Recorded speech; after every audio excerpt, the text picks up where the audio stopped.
අද මම මේ වීඩියෝ එකෙන් කතා කරන්න යන්නේ කොහොමද හරියටම කිසිම ඇප්ලිකේෂන් එකක් නැතුව YouTube එකේ තියෙන වීඩියෝ ඔයගොල්ලෝ ගැලරි එකෙන් ඩවුන්ලෝඩ් කරගන්න කියලා.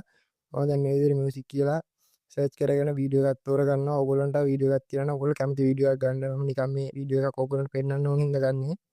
ඔයගොල්ලන්ට බලා ගන්න පුළුවන් වීඩියෝ එකේ මෙතන ඩොට් තුනක් තියෙනවා හැම වීඩියෝ එකකම. ඒ ඩොට් තුන ටච් කරගන්න. ඊට පස්සේ ඔයගොල්ලන්ට බලා ගන්න පුළුවන් මෙතන යට තියෙනවා ෂෙයා කියලා බටන් එකක්. ඔයගොල්ලෝ ෂෙයා කියන බටන් එක ටච් කරන්න. ඊට පස්සේ ඔයගොල්ලන්ට එනවා මේ විදිහට කොපි ලින්ක් කියලා දැනක්. ඔයගොල්ලෝ ලින්ක් එක කොපි කරගන්න. ඊට පස්සේ ඔයගොල්ලෝ Google එකට තමයි යන්න ඕනේ. Google Chrome browser එකට.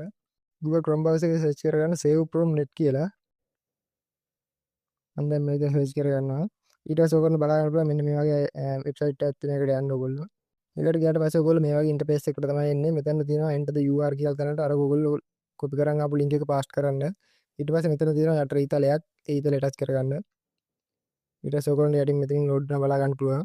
ඊට පස්සේ ඔයගොල්ලෝ මේ වගේ තැනකට තමයි එන්නේ. මෙතන යටට යද්දී ඔයගොල්ලන්ට බලා ගන්න පුළුවන් ඩවුන්ලෝඩ් කියලා තියෙනවා. මෙතනින් quality එක කොහොමද ඔයාලට ඕන ඩවුන්ලෝඩ් කරගන්න කියලා තියෙනවා. මම මෙතනින් ඩවුන්ලෝඩ් කියන බටන් එක ටච් කරගන්නවා.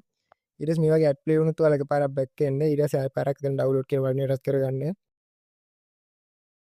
ඊට පස්සේ ඔයගොල්ලෝ මේ වගේ ඉන්ටර්ෆේස් එකකට තමයි එන්නේ. මෙතන ඔයගොල්ලන්ට බලා ගන්න පුළුවන් කොළපාට කොටුවක් තියෙන ඩවුන්ලෝඩ් වීඩියෝ කියලා ඩවුන්ලෝඩ් වීඩියෝ කියන ටච් කරගන්නවා. ආයෙත් ඇඩ් එකක් ප්ලේ වුණොත් ආයෙත් එකපාරක් බැක් එන්න. ඩවුන්ලෝඩ් කියන බටන් එක ටච් කරපු ගමන් ඔයගොල්ලන්ට උඩින් බලා ගන්න පුළුවන් මෙතනින් වීඩියෝ එක ඩවුන්ලෝඩ් වෙනවා.